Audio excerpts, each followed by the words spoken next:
All right, so 4 principles that will help scale your B2B or B2C business to 100,000 euros in monthly revenue. So, most people, they simply just focus on the wrong thing. It is not going to be easy and it's going to be difficult.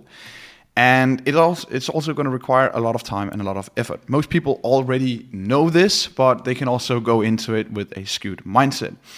But the time is going to pass anyway, so you might as well give it your all and know that once you have paid the price in advance, you're going to be able to reap the rewards. That's just how it is. So before we jump into it, I would obviously like to introduce myself, as this is going to be the first video launched on YouTube from my side. So my name is Emil, I am 24 years old, and I am the founder of Profita, which is a growth agency located in Denmark, where we help online B2B and B2C businesses scale and grow their business. I've been running this business for a little over 3 years now, and I have worked and scaled more than 40 different online businesses throughout these 3 years.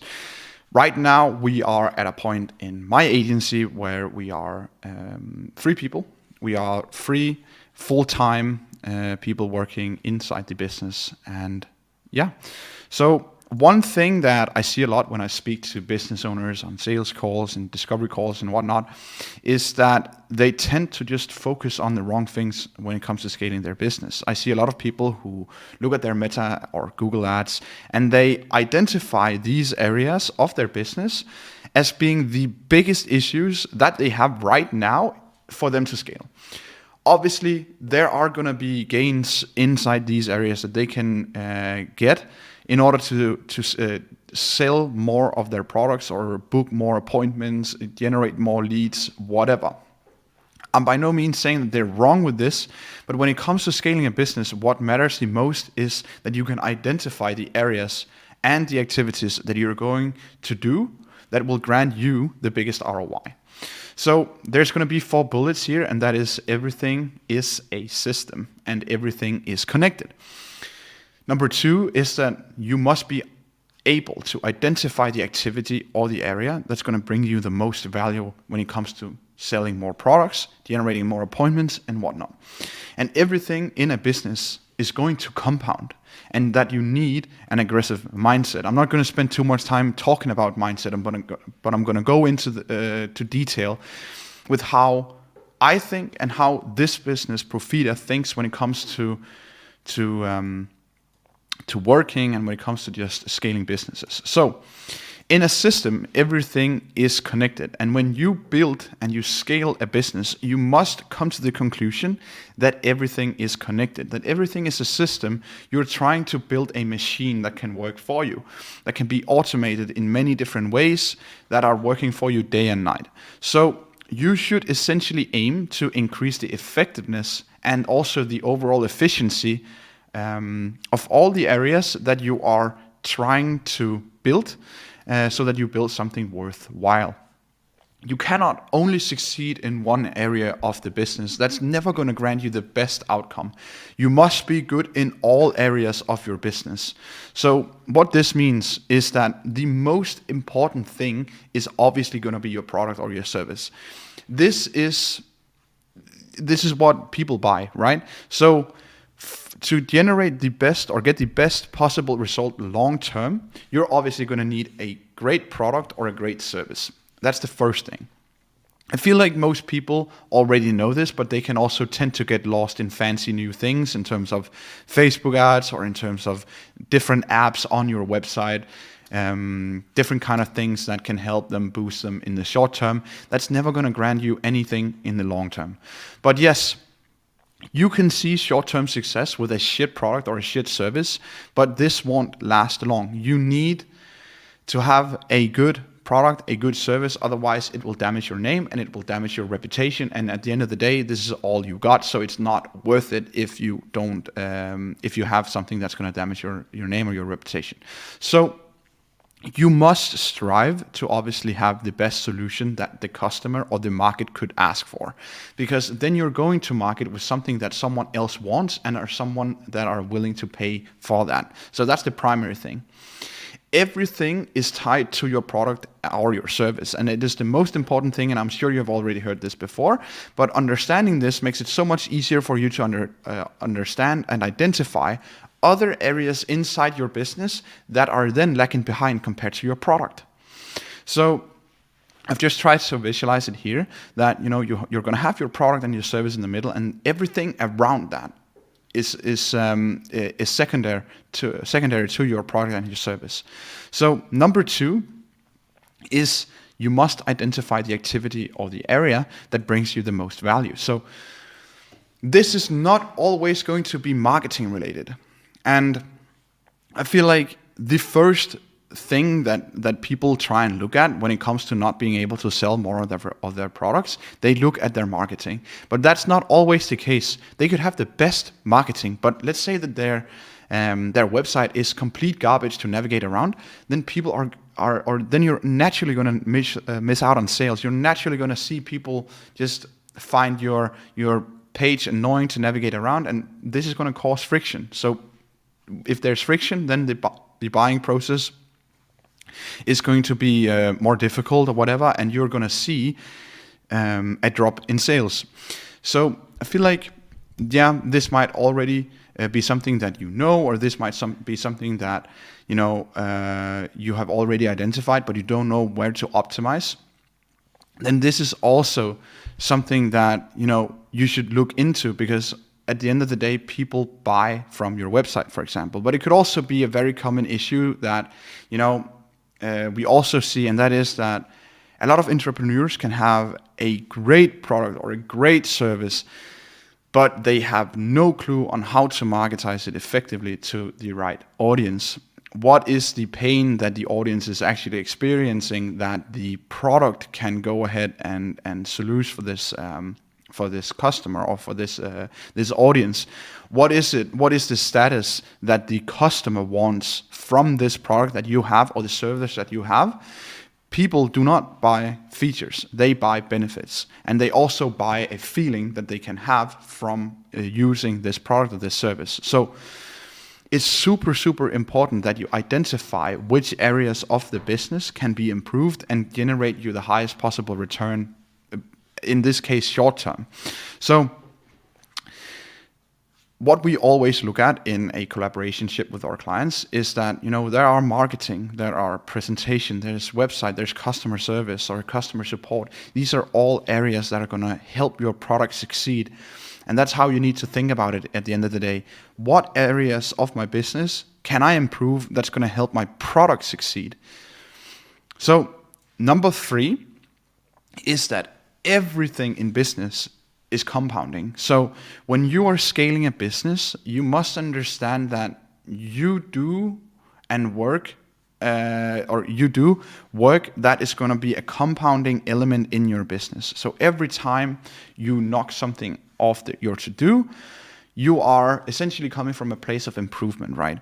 You want to improve your marketing, you want to improve your website, your customer support, your content, your organic channels. You want to improve all these different things in your business, and they're all compounding. So when you improve your creatives on Facebook, you generate 1 point.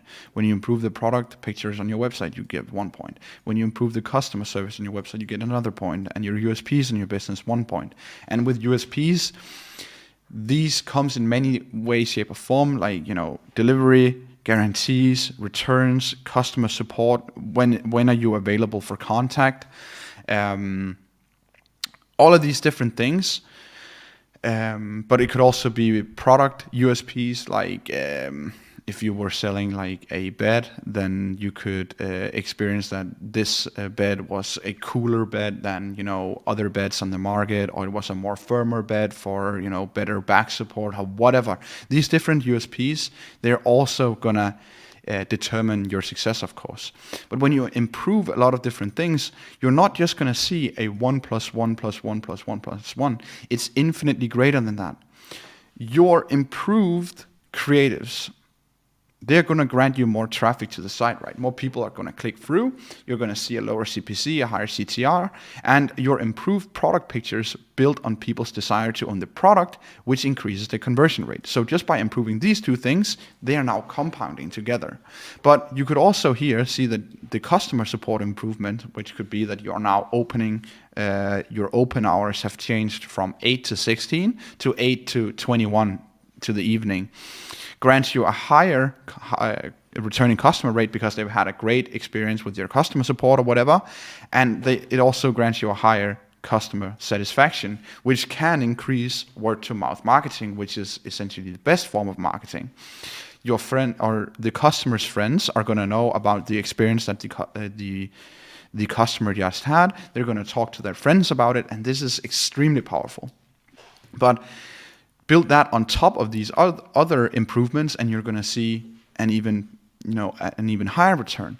And it could also be that you now improved your USPs and are making your business the obvious choice within the marketplace, and now you're seeing how this is compounding. So it's extremely important to just always focus on improvement in all of the different areas in your business, and not just marketing, because that's never going to be interesting in and of itself. You need to focus on everything around your product so that your product can succeed in the long run. So this is the philosophy that I have and that my team have, because it's never just one area of your business that are going to determine how successful you're going to be. It's everything that combined, because everything is a system. So please avoid just being a one-trick pony that have either fantastic marketing but a product that sucks, or a great website but a product and marketing that sucks. You need to have everything, because at the end of the day, when you're trying to scale online, you're competing against everyone, and it's such a fierce market when you're dealing with the online marketplace. It's such a competition-driven market, and it's really the best that takes most of the market. So the 20% of the best businesses in each market is going to get 80% of the market. So number 4 is that you need an aggressive mindset. You need to have the mindset that says you want to be the best. If you're looking to take your business to well over 100,000 euros per month, then you obviously need someone who has done it before, someone who have done all of the things above before, someone who knows and can identify the areas and help you improve these areas. And also, you need to have the mindset that everything on your to-do is a hot potato, and your ability to complete your to-do consistently is going to dictate your ability to scale. The more things you can knock off, the faster. Is heavily going to dictate how fast you're going to scale, of course. If you can improve many different areas super fast with a great attention to detail, with great effectiveness, with great efficiency and all of that, you're going to scale faster. And also, of course, time plays a big role when it comes to scaling as well. But a lot of businesses, they're simply just too slow to adjust or to adapt or to improve, and they don't understand that they're competing online. And online competition is essentially just the winner takes the majority of the market. People want to buy from the business that have the best return options, that have the best delivery options, that have the best customer support, that have the best marketing in terms of being able to build upon people's desires, that have the best website to navigate around. You see the common trend here. The best. People want to buy from the best. So in order to scale, you must adopt the mindset of 1, implement aggressively, get feedback from your implementation from the audience, adjust based around the feedback that you got, and then launch an improved version. So when you think in terms of funnels here, you can see up here, this could be your ads on Facebook. And if you have a super good CTR and a really, now it disappeared, and a really low CPC, then this might not be the area where you need to focus in the first place. It could be lower down into the funnel, where when people are browsing around your website, you're seeing that there's going to be a major drop off. Why is that? Is that because of your page speed? Is it because of your product pictures? Is it because it's not intuitive to go ahead and browse around your website? What is it that makes people drop off your website and not buy from you? Is it your price point? Is it your USPs? Is it the fact that your business as a whole has really bad reputation inside the marketplace because your customer service sucks? What is it that makes it so that people drop off your website and don't buy from you? You need to identify that area after you have fixed your marketing. This is obviously just a tool to drive traffic into your website. So super important to notice that you cannot buy from your marketing. You buy on your website. So from here, implement aggressively, get feedback, adjust on that feedback, and launch an improved version. And then you just go back to this every time, and you constantly improve your business, and then there's no way that your business is not going to succeed. So if you found value in this video, please go ahead and buy my $99 course in the description down below. Of course, I'm just kidding. I have no course. I have nothing to sell you guys.